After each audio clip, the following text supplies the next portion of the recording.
16,000 kilometres ಹೊಡಿಯಾ? ಎಷ್ಟು 6 months ಅಲ್ಲಿ? 6 months ಅಲ್ಲಿ. ಹಂಗಂದ್ರೆ ಹೆವಿ ಯೂಸೇಜ್ ಇದೆ ಗಾಡಿ. ಸೊ ಫ್ರೀ ಸರ್ವಿಸ್ 5 to 6,000 ಆಗುತ್ತೆ. 5 to 6,000 ಆಗುತ್ತೆ. ಸೊ ಆಲ್ಮೋಸ್ಟ್ ಕಾರ್ ಮೇಂಟೈನ್ ಮಾಡ್ದಂಗೆ ಇದು. ಕಾರ್ ಮೇಂಟೈನ್ ಮಾಡ್ದಂಗೆ. ಬೆಂಗಳೂರು ಟು ಡೆಲ್ಲಿ. ಡೆಲ್ಲಿಯಿಂದ ವಾಪಸ್ ಬೆಂಗಳೂರಿಗೆ ಟ್ರಕ್ ಅಲ್ಲಿ ಕಳ್ಸಿದ್ದು. ಆಮೇಲೆ ಶೋರೂಮ್ ಅಲ್ಲಿ ಆಕ್ಸೆಸರೀಸ್ ಏನಾದ್ರು ಹಾಕ್ಸಿದ್ರ ಇಲ್ಲ ಆಚೆ ಹಾಕ್ಸಿದ್ರ, ಏನೇನು ಹಾಕ್ಸಿದ್ರು? Hi friends, welcome back to channel V4 Vloggers. So ನಾವಿವತ್ತು ಇಂಡಿಯಾದ ಮೋಸ್ಟ್ ಫೇಮಸ್ ಅಡ್ವೆಂಚರ್ ಬೈಕ್ ಅಂತಾನೆ ಹೇಳ್ಬೋದು, ಹಿಮಾಲಯನ್ 450ನ ರಿವ್ಯೂ ಮಾಡ್ತಾ ಇದೀವಿ.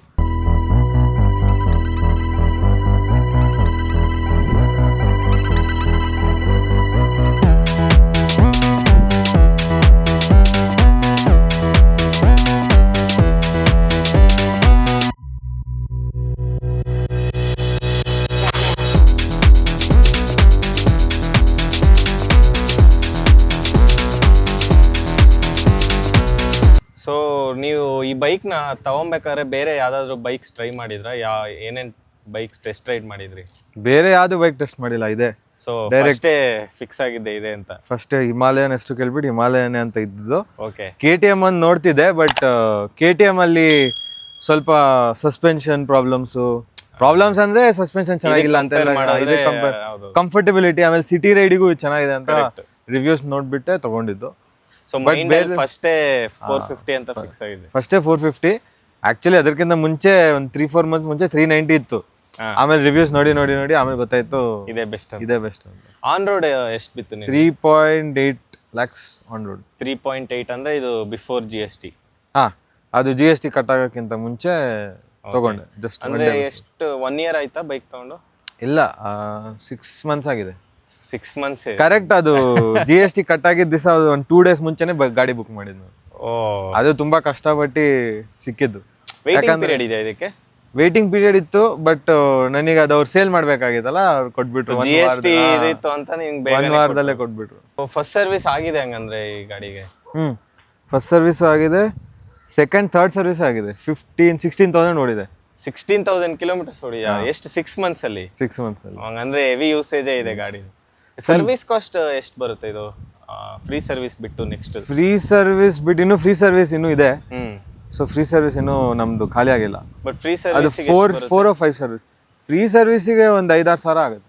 ಸೊ ಫ್ರೀ ಸರ್ವಿಸ್ 5 to 6,000 ಆಗುತ್ತೆ. 5 to 6,000 ಆಗುತ್ತೆ. ಸೊ ಆಲ್ಮೋಸ್ಟ್ ಕಾರ್ ಮೇಂಟೈನ್ ಮಾಡ್ದಂಗೆ ಇದು. ಕಾರ್ ಮೇಂಟೈನ್ ಮಾಡ್ದಂಗೆ. ಅದೇ ಡಿಪೆಂಡ್ಸ್ ನೀವು ಹೆಂಗ್ ಓಡಿಸ್ತೀರಾ ಅಂತ. ನಾವು ಫುಲ್ಲು ಲಾಂಗ್ ರೈಡ್ಸ್ ಹೋಗಿದ್ದಲ್ಲ, ಸೊ ತುಂಬಾ ಕಾಸ್ಟ್ಲಿ ಇತ್ತು. ಬಟ್ ನೀಟಾಗಿ ಮೇಂಟೈನ್ ಮಾಡಿದ್ರೆ 3-4,000 ಅಲ್ಲಿ ಆಗುತ್ತೆ. ಓಕೆ. ಎಷ್ಟು ಕಿಲೋಮೀಟರ್ ಓಡಿದಂಗೆ ಅಂದ್ರೆ? 16,000 ಅಂದ್ರೆ 16 ಅಥವಾ 17 ಏನೋ ಇದೆ. ಸೊ ಎಲ್ಲೆಲ್ಲಿ ಹೋಗಿದ್ದೀರಾ ರೈಡ್? ಇದು ಡೆಲ್ಲಿವರೆಗೂ ಹೋಗಿದೆ. ಬೆಂಗಳೂರು ಟು ಡೆಲ್ಲಿ. ಡೆಲ್ಲಿಯಿಂದ ವಾಪಸ್ ಬೆಂಗಳೂರಿಗೆ ಟ್ರಕ್ ಅಲ್ಲಿ ಕಳ್ಸಿದ್ದು. ಓಕೆ.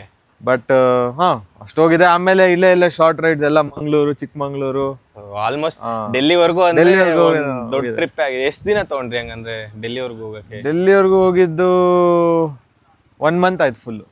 ಓಕೆ. ಅಂದ್ರೆ ಸ್ಟಾಪ್ ಮಾಡಿ ಹೋಗಿದ್ದು. ಬೈಕ್ಗೆ ನ್ಯಾಯ ಮಾಡಿದೀರಾ? ಬೈಕಿಗೆ ಹಿಮಾಲಯವರೆಗೂ ಹೋಗಿದೆ, ಹಿಮಾಲಯ ಒಳಗಡೆ ಹೋಗಿಲ್ಲ ಅಷ್ಟೇ. ಟಚ್ ಆಗಿ ಬಂದಿದೆ ಡೆಲ್ಲಿಗೆ. Okay. So full heavy usage ಇದೆ ಹಂಗಂದ್ರೆ? ಹೆವಿ ಗಾಡಿ, ಹೆವಿ ಯೂಸೇಜ್. ಪಾಸಿಟಿವ್ಸ್ ಅಂದ್ರೆ ಏನ್ ಹೇಳ್ತೀರಾ, ನೆಗೆಟಿವ್ಸ್ ಅಂದ್ರೆ ಏನ್ ಹೇಳ್ತೀರಾ ಈ ಗಾಡಿ ಬಗ್ಗೆ? Positive first comfortability. Comfort rate. ನಿಮ್ಗೆ ಈ ಘಾಟ್ ಸೆಕ್ಷನ್ ಅಲ್ಲೆಲ್ಲ ನಿಮ್ಗೆ ಕಮ್ಮಿ RPM ಅಲ್ಲಿ ಪವರ್ ಎಲ್ಲ ಚೆನ್ನಾಗಿದೆ, ಏನು ಪ್ರಾಬ್ಲಮ್. ಯಾಕಂದ್ರೆ ಸ್ವಲ್ಪ ರಿವ್ಯೂಸ್ ಅಂದ್ರೆ 2,000-3,000 RPM ಒಳಗಡೆ ಇದ್ರೆ ಆ ಘಾಟ್ ಸೆಕ್ಷನ್ ಅಲ್ಲಿ ಇನಿಷಿಯಲ್ ಪವರ್ ಜಾಸ್ತಿ ಇಲ್ಲ. ಇನಿಷಿಯಲ್ ಅದು KTM ತರ ಇಲ್ಲ, ಬಟ್ ನಡೆಯುತ್ತೆ.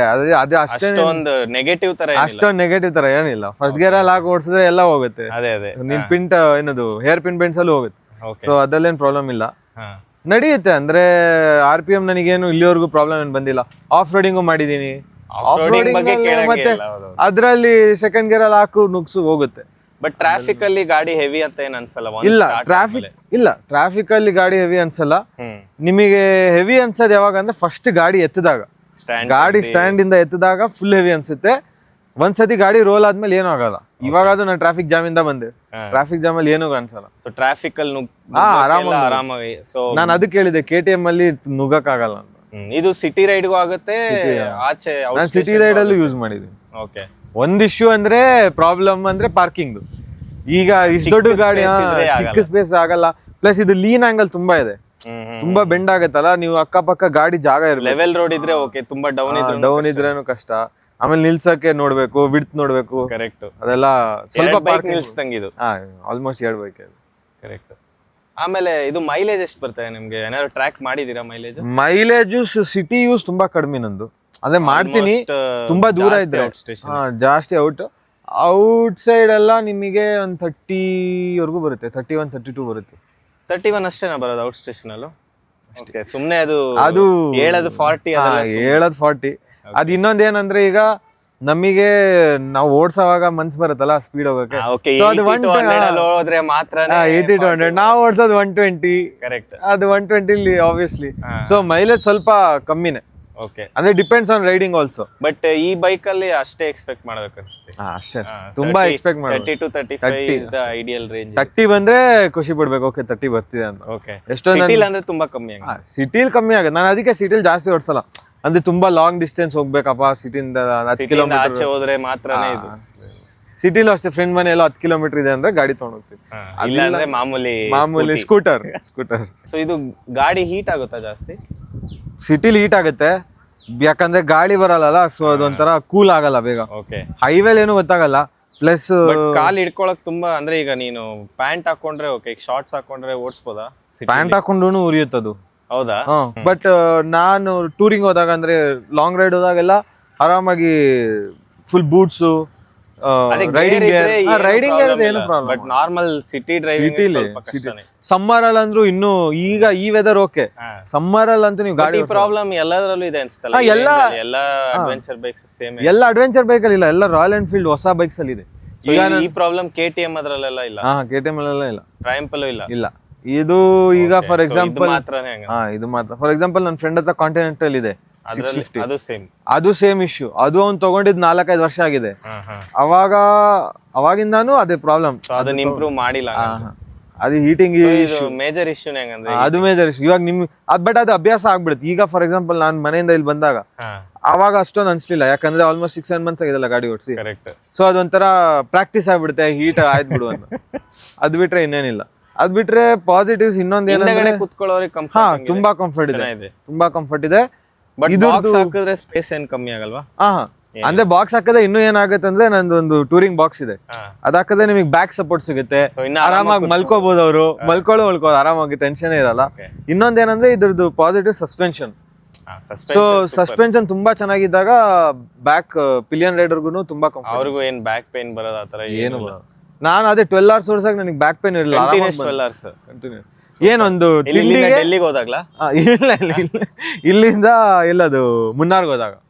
ಓಕೆ, ಕಂಟಿನ್ಯೂಸ್ 12 hours ಹೊಡೆದ್ರಿ? ಕಂಟಿನ್ಯೂಸ್. ಬಟ್ ಘಾಟ್ ಅಲ್ಲಿ ಪವರ್ ಕಮ್ಮಿ ಆಗೋದು ಆತರ ಏನು ಇಲ್ಲ, ಏನಿಲ್ಲ. ಓಕೆ, ಇದು ಹೇರ್ ಪಿನ್ ಬೆಂಡ್ಸ್ ಅಲ್ಲೂ ಏನು ಪ್ರಾಬ್ಲಮ್ ಬರಲ್ಲ, ಏನಿಲ್ಲ. ಫಸ್ಟ್ ಗೇರ್ ಅಲ್ಲಿ ಹಾಕು ಓಡಿಸು, ಹೋಗುತ್ತೆ ಆರಾಮಾಗಿ.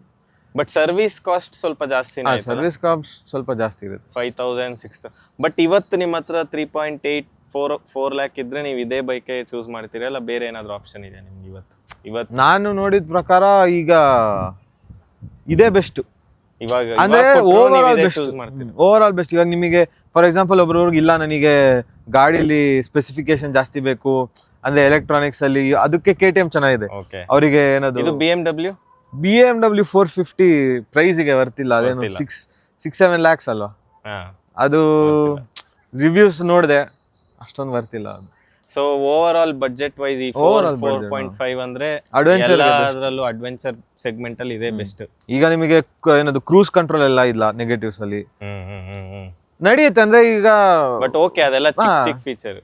ಒಬ್ರೊಬ್ರು ಮೇಜರ್ ಅಂತಾರೆ, ಎಲ್ಲ ಏನು ಲ್ಯಾಗ್ ಆಗ್ಲಿ ಆತರ ಏನು. ಡಿಜಿಟಲ್ ಕ್ಲಸ್ಟರ್ ಅಷ್ಟೊಂದು ಚೆನ್ನಾಗಿಲ್ಲ ಇವ್ರದ್ದು. ಇನ್ನೊಂದು ನೆಗೆಟಿವ್ ಅಂದ್ರೆ ಈಗ ಪೆಟ್ರೋಲ್ ಇಂಡಿಕೇಟರ್ ಇವ್ರದ್ದು ಚೆನ್ನಾಗಿಲ್ಲ. ಅದು ಯೂಶಲಿ ಎಲ್ಲಾ ಡಿಜಿಟಲ್ ಅಲ್ಲೂ ಸೇಮ್ ಇಶ್ಯೂ. ಸೊ ಅದು ಎಷ್ಟು ಕಷ್ಟ ಅಂದ್ರೆ ನಮಗೆ ತೋರಿಸಿದ್ರು ಫುಲ್ ಕಮ್ಮಿನೇ ಇರುತ್ತೆ. ಕರೆಕ್ಟ್, ನಾವು ಒಂಥರ ಅಂದಾಜಲ್ಲಿ ಓಡಿಸ್ಬೇಕು. ಬಟ್ ಗಾಡಿ ನಿಂತೋಯ್ತು ಅಂದ್ರೆ ಈ ತರ ಗಾಡಿ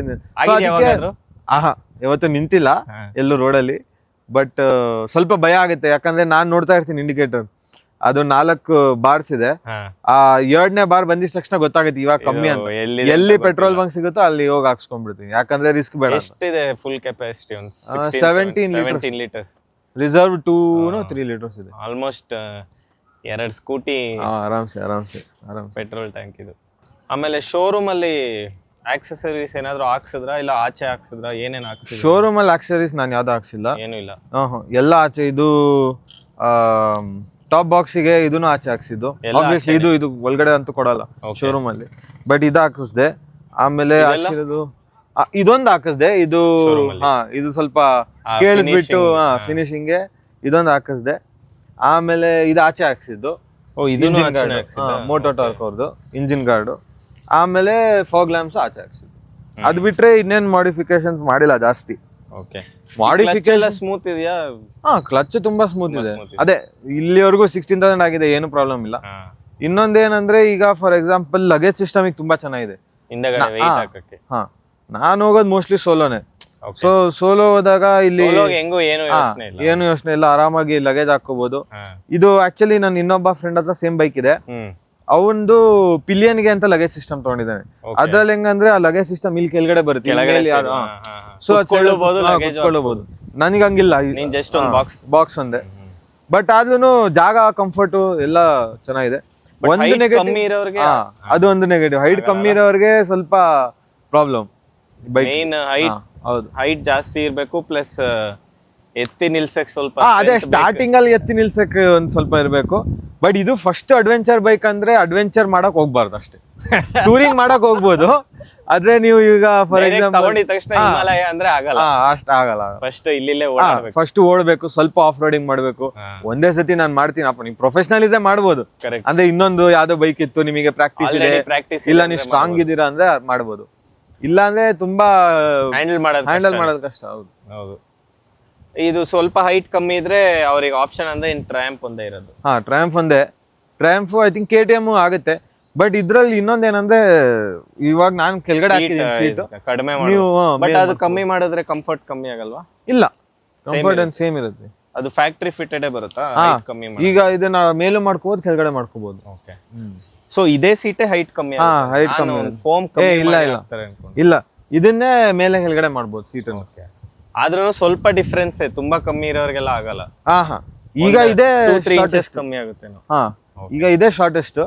ಇದ್ರದ್ದು ನಾನು ಮೇಲ್ ಹಾಕೋತೀನಿ. ನನಗೆ ಒಂದ್ ಸ್ವಲ್ಪ ಕಂಫರ್ಟ್ ಬೇಕಂತ ನಾನು ಟೂರಿಂಗ್ ಹೋಗಾಗ ಮೇಲ್ ಹಾಕೋತೀನಿ.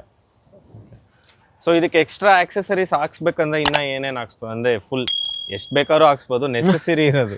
ನೆಸೆಸರಿ ನಾನ್ ಹೇಳೋದಂದ್ರೆ ಒಂದು ವಿಂಡ್ ಪ್ರೊಟೆಕ್ಟರ್. ನಿಮಗೆ ಸೌಂಡ್ ಜಾಸ್ತಿ ಬರುತ್ತೆ ವಿಂಡ್ ಬಫರಿಂಗ್. ಸೊ ಪ್ಲಸ್ ಅದು ಗಾಳಿ ಬೀಸುತ್ತಲ್ಲ, ಸೊ ಒಂಥರ ತಳ್ಳುತ್ತೆ. ಕರೆಕ್ಟ್. ನೀವು ಅದು ವಿಂಡ್ ಪ್ರೊಟೆಕ್ಟರ್ ಹಾಕಿದ್ರೆ ಕಮ್ಮಿ ಮಾಡೋದು ಜಾಸ್ತಿ ಹೋಗ್ಬೋದು. ಐ ಥಿಂಕ್ ಅದು ಒಂದು ವರ್ತ್ ಇದು ಇನ್ವೆಸ್ಟ್ಮೆಂಟ್. ನಾನು ಹಾಕ್ಸಿಲ್ಲ, ಬಟ್ ಹಾಕಿಸ್ಬೇಕು. ಬಟ್ ನಡೀತಿದೆ, ಹಂಗೇನಿಲ್ಲ. ನಾನು ಹೇಳೋ ಅದೊಂದು ರೆಕಮೆಂಡೇಶನ್. ಇನ್ನೊಂದೇನಂದ್ರೆ ನೀವು ಹಾಕಿಸ್ಬೇಕಾಗಿರೋದು ಒಂದು ಮೊಬೈಲಿಗೆ ಇದು ಕವರ್ ಕೇಸ್, ಮೊಬೈಲ್ಗೆ ಸ್ಟ್ಯಾಂಡ್.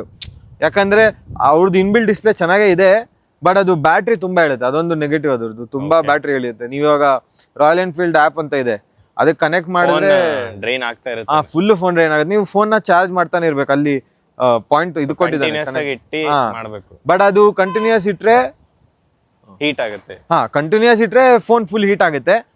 ಸೊ ಅದಕ್ಕೆ ನಾನೇನ್ ಮಾಡ್ತೀನಿ ಅಂದ್ರೆ, ಒಂದು ಹಳೆ ಫೋನ್ ಇದೆ ಮನೆಯಲ್ಲಿ, ಆ ಫೋನ್ ಅನ್ನ ಚಾರ್ಜಿಂಗ್ ಇಟ್ಬಿಡೋದು. ಅದ್ರಲ್ಲಿ ಚಾರ್ಜಿಂಗ್ ಇಟ್ಬಿಟ್ಟು ಮ್ಯಾಪ್ಸ್ ಅದನ್ನೇ ಯೂಸ್ ಮಾಡ್ತೀನಿ.